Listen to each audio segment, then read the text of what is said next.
Scooty ଚୋର ମାନେ lockup ଭିତରେ ମାଡ଼ପିଟ ହେଉଥିବେ। ତାପରେ ପଲ୍ଲବୀ ଆଉ ଚିତ୍ତ ଅଙ୍କଲ ଲକଅପ୍ ଭିତରକୁ ଯାଇ ଚୋରମାନଙ୍କୁ ମାରିବେ। ଆଉ ଗୋଟେ ଚୋର ଆଦର୍ଶ ପାଖକୁ ଚାଲିଯିବ।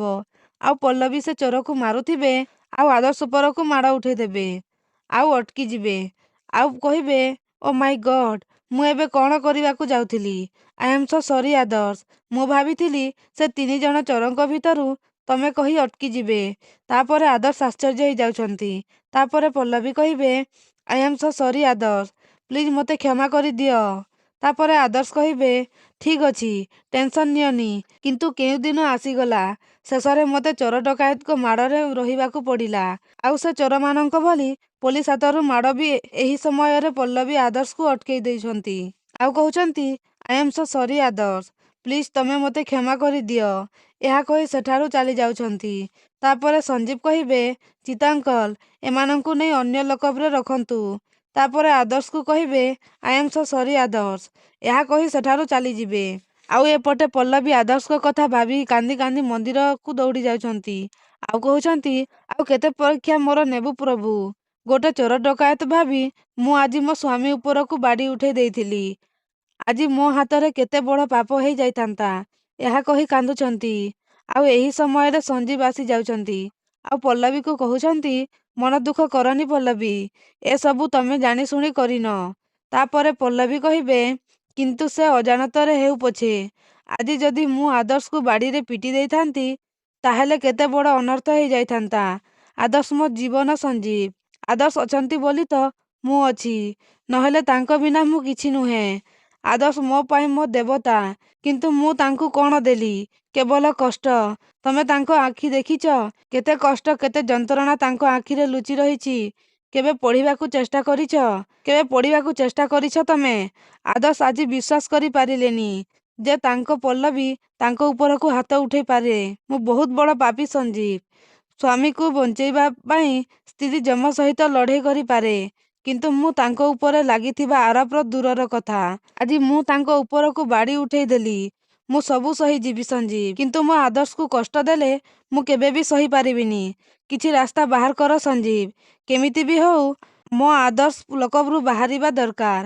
ତାପରେ ସଞ୍ଜୀବ କହିବେ, ମୁଁ ତମ ପାଖରେ ପ୍ରମିସ୍ କରୁଛି ପଲ୍ଲବୀ, ଆମେ ଆଦର୍ଶକୁ ଖୁବ୍ ଶୀଘ୍ର ବାହାର କରିବା। କିନ୍ତୁ ଆଦର୍ଶକୁ କେମିତି ବେଲ୍ ମିଳିବ ସେଇଥିପାଇଁ ମୁଁ ରାସ୍ତା ଖୋଜି ବାହାର କରୁଛି।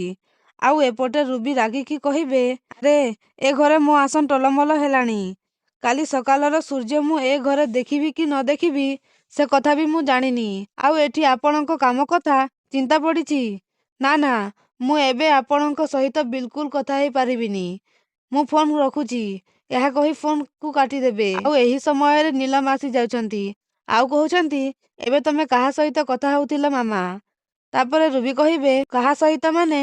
ବାସ୍ ଏମିତି ଫୋନ୍ରେ କଥା ହେଉଥିଲି। ତାପରେ ନୀଲମ କହିବେ, ତମେ ଏମିତି ଆଦର୍ଶକୁ କ'ଣ କହିଲ ଯେ ମାୟା ଆଣ୍ଟି ଆମ ଉପରେ ଏତେ ଜୋରରେ ରାଗି ଯାଇଛନ୍ତି ଆଉ ଆଜି ହିଁ ଆମକୁ ଘର ଛାଡ଼ି ଚାଲିଯିବାକୁ କହୁଛନ୍ତି? ତାପରେ ରୁବି କହିବେ, ଆରେ ସେମିତି କିଛି ନାହିଁ ମ। ଛୋଟ କଥାକୁ ବଡ଼ କରି ନିଜର ମାମତିକାରୀ ଦେଖେଇବା ମାୟାର ପିଲାଦିନର ଅଭ୍ୟାସ। ତାପରେ ନୀଲମ କହିବେ, ନାଇଁ ମାମା, ମୁଁ ତମକୁ ବହୁତ ଭଲ ଭାବରେ ଜାଣିଛି। ତମେ ତମର ସେ ଶାଣଦିଆ ଜିଭକୁ କେବେ ନିଜ କଣ୍ଟ୍ରୋଲରେ ରଖିପାରନି। ତମେ ନିଶ୍ଚୟ ଆଦର୍ଶକୁ କିଛି ନା କିଛି କହିଛ, ଯୋଉଥିପାଇଁ ମାୟା ଆଣ୍ଟି ଏମିତି କୋପମୂର୍ତ୍ତି ଧରିଛନ୍ତି। କୁହ, କ'ଣ କହିଛ ଆଦର୍ଶକୁ? ତାପରେ ରୁବି କହିବେ, ଆରେ କ'ଣ ମୁଁ ଏମିତି କହିଦେଲି? ମାୟା ପଲ୍ଲବୀର ମୁହଁ ଦେଖିବନି ବୋଲି ପ୍ରମିସ୍ କରିଛି। ବାସ୍ ଆଦର୍ଶ ଆଗରେ ମୁଁ ଏତିକି କହିଦେଲି। ତାପରେ ନୀଲମ ରାଗିକି କହିବେ, ବାସ୍ ଏତିକି? ତମେ ୟାକୁ ବାସ୍ ବୋଲି କହୁଛ ମାମା? ବାର ବାର ତମକୁ କହିଥିଲି ସବୁ କର, କିନ୍ତୁ ଆଦର୍ଶକୁ କାଟିଲା ବୋଲି ଏମିତି କିଛି କରନି। କାରଣ ସିନ୍ଦୁକ ଭିତରେ ଥିବା ଫରୁଆ ଭିତରେ ବୁଢ଼ୀ ଅସୁରୁଗୀର ଜୀବନ ନାଟିକା ରହିଲା ଭଳି ମାୟା ଆଣ୍ଟିଙ୍କ ଜୀବନ ହେଉଛି ଆଦର୍ଶ। ଠିକ୍ ସେମିତି ଆଦର୍ଶର ଜୀବନ ହେଉଛି ପଲ୍ଲବୀ। ତେଣୁ ସବୁ କର ପଛେ ଆଦର୍ଶ ଆଗରେ ପଲ୍ଲବୀ ବିରୁଦ୍ଧରେ କିଛି ବି କହିବନି। କିନ୍ତୁ ତମେ ବାର ବାର ସେ ଭୁଲ କରୁଛ ମାମା। ମୁଁ ତମକୁ ଯାହା କରିବାକୁ ମନା କରୁଛି ତମେ ସେଇଆ ହିଁ କରୁଛ। ଆଉ କେବଳ ତମରି ପାଇଁ ଆଣ୍ଟି ଆମକୁ ଏ ଘରୁ ବାହାରି ଯିବାକୁ କହୁଛନ୍ତି। କେବଳ ତମରି ପାଇଁ। ତାପରେ ରୁବି କହିବେ, ହଁ ତ ଠିକ୍ ଅଛି, ମାୟା ଯଦି କହୁଛି ଆମେ ଏ ଘରୁ ଚାଲିଯିବା। ତାପରେ ନୀଲମ ରାଗିକି କହିବେ, ମାମା ତମର ଯିବାର ଅଛି ତ ତମେ ଯାଅ। ତମ ପାଖରେ ଟଙ୍କା ଅଛି, ତମେ ଯୋଉଠି ଚାହିଁବ ସେଇଠି ଆରାମରେ ରହିପାରିବ। କିନ୍ତୁ ମହାପାତ୍ର ମେନସନକୁ ଛାଣିଦେଲେ ଦୁନିଆରେ କୋଉଠି ମୋ ପାଇଁ ଜାଗା ନାହିଁ ଯୋଉଠି ମୁଁ ରହିପାରିବି। ମୁଁ ବି ଆଉ ଏ ଗଲାକଟା ପାଖକୁ ଫେରିବାକୁ ଚାହୁଁନି, ଯିଏ ମୋ ହଜବେଣ୍ଡ। ଆଉ ସେଇଥିପାଇଁ ତମେ ଏ ପ୍ରୋବ୍ଲେମ କ୍ରିଏଟ କରିଛ। ତମେ ହିଁ ୟାର ସମାଧାନ କର। ତମେ ମାୟା ଆଣ୍ଟିଙ୍କ ଗୋଡ଼ ଧର, ତାଙ୍କୁ କ୍ଷମା ମାଗ, ଯାହା କରୁଛ କର। ମୁଁ କିନ୍ତୁ କିଛି ଜାଣିନି। ତମେ ମାୟା ଆଣ୍ଟି, ଆନନ୍ଦ ଅଙ୍କଲ ତାଙ୍କୁ କେମିତି ବି ରାଜି କରାଅ, ଯେମିତି ସେ ଆମକୁ ଏ ଘରେ ରହିବାକୁ ଦେବେ। ଏହି ସମୟରେ ନିମ୍କି ଆସି ଯାଉଛନ୍ତି। ଆଉ ନିମ୍କିକୁ ଦେଖି ରୁବି କହିବେ, ଏ କ'ଣ ହେଲା, ଏଠି କାହିଁକି ଆସିଛୁ? ତାପରେ ନିମ୍କି କହିବେ, ବଡ଼ବାବୁ ଅଫିସରୁ ଫ୍ରେଶ ହେଇକି ହଲକୁ ଆସି ସାରିଲେଣି। ଆଉ ସେପଟେ ବିନୋଦ ଦାଦା, ଗୌରବ ଭାଇ, ରିମଝିମ ଭାଉଜ ଯେକୌଣସି ମୁହୂର୍ତ୍ତରେ ଆସି ପହଞ୍ଚି ଯାଇପାରନ୍ତି। ତେଣୁ ତମେ ଦିଜଣ ଶୀଘ୍ର ତଳକୁ ଆସ। ମା ତମ ଦିଜଣଙ୍କୁ ଅପେକ୍ଷା କରିଛନ୍ତି। ଏହା କହି ନିମ୍କି ସେଠାରୁ ଚାଲି ଯାଉଛନ୍ତି। ତାପରେ ନୀଲମ କହିବେ, ଭାବୁଛ କ'ଣ ମାମା? କିଛି ଗୋଟେ ଚକ୍କର ଚଲାଅ, ଯେମିତି ସବୁ କିଛି ଆଗ ବୋଲି ସେଟେଲ ହେଇଯିବ। ଚାଲ। ଆଉ ଏପଟେ ହଲରେ ଆନନ୍ଦ କହିବେ, ମାୟା ମୋତେ ସବୁ କଥା କହିସାରିଛନ୍ତି ଦିଦି। ମୁଁ ଆପଣଙ୍କୁ ଆରମ୍ଭରୁ ବହୁତ ଥର କହିସାରିଛି, ଆପଣ ଆମ ଘର କଥାରେ ଦଖଲ ଦେବାକୁ ଚେଷ୍ଟା କରନ୍ତୁନି। କିନ୍ତୁ ଆପଣ କିଛି ଶୁଣିଲେନି। ତାପରେ ରୁବି କହିବେ, ମାୟା ଆମକୁ ଆପଣାର ଭାବି ବିଶ୍ୱାସ କର। ମାୟା ଆମକୁ ଆପଣାର ଭାବି ବିଶ୍ୱାସର ସହିତ ଆମକୁ ଏନଜିଓର ସବୁ ଦାୟିତ୍ୱ ଦେଇଥିଲା। ତ ମୋତେ ଲାଗିଲା ମୁଁ ବି ଏ ଘରେ ଜଣେ ସଦସ୍ୟ। ତେଣୁ ନିଜର ଭାବି ରିମଝିମକୁ ମୁଁ ଏନଜିଓରେ ରଖିଦେଲି। ତାପରେ ଆନନ୍ଦ କହିବେ, ମାୟା କିମ୍ବା ପଲ୍ଲବୀ ସହିତ ଆପଣ ଏ ବିଷୟରେ କାହିଁକି କଥା ହେଲେନି? ମୁଁ ଯଦି ଏଠି ଥାଆନ୍ତି, ଆପଣଙ୍କୁ ଆଉ ନୀଲମକୁ ଏନଜିଓର ଦାୟିତ୍ୱ କେବେ ବି ଦେଇନଥାନ୍ତି।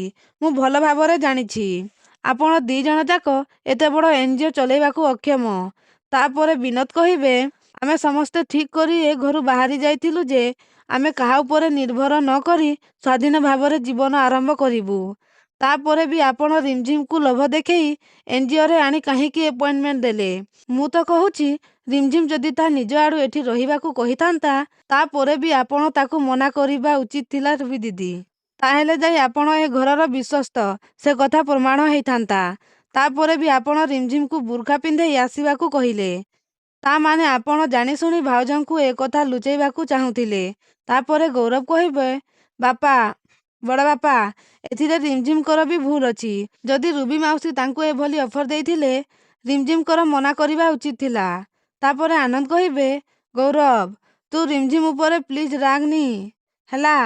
ଆରେ ତମେ ଏବେ ଏବେ ଯାଇ ବାହାରେ ରହିଲ। ହଠାତ୍ ଚାକିରି ମିଳିବ ଏତେ ସହଜ ଏ କଥା ନୁହେଁ।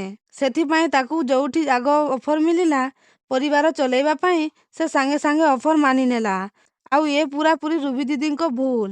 ରୁବି ଦିଦି, ଏଇଟା ହେଉଛି ଆପଣଙ୍କ ଫ୍ଲାଇଟ୍ ଟିକେଟ। କାଲି ସକାଳେ 9ଟା ବେଳେ ଆପଣ ଆଉ ନୀଲମ ମାଲେସିଆ ଯିବେ। ତାପରେ ରୁବି କହିବେ, ମାୟା, ତୁ କ'ଣ ତୋ ଦିଦିକୁ ଅଟକେଇବୁନି? ତୁ କେବେଠୁ ଏତେ ପଥର ହେଇଗଲୁ ମାୟା? ତାପରେ ମାୟା କହିବେ, ଯଦି ମୁଁ ପଥର ହେଇଯାଇଛି ତାହେଲେ ତୁ କ'ଣ ଦିଦି? ବାରମ୍ବାର ମୁଁ ତୋତେ କହିଛି, ପଲ୍ଲବୀ ଆଉ ମୋ ଭିତରେ କ'ଣ ଘଟିଛି ସେସବୁ ତୁ ଆଦର୍ଶ ଆଗରେ କହିବୁନି। କିନ୍ତୁ ତୁ ମୋ କଥା ଟିକେ ବି ଶୁଣିଲୁନି। ଦେଖିଲୁ ତ ଆଦର୍ଶ କ'ଣ କହିଲା? ଆଦର୍ଶ କହିଲା ସିଏ ମୋତେ ତା ମୁହଁ ଦେଖେଇବନି। ତା ମାନେ ସେ ମୋ ମୁହଁ ଚାହିଁବନି। ୟା ପରେ ତୁ କ'ଣ ଭାବୁଛୁ? ଏତେ ସବୁ ଘଟଣା ଘଟିଗଲା ପରେ ବି ମୁଁ ତୋତେ କ୍ଷମା କରିଦେବି?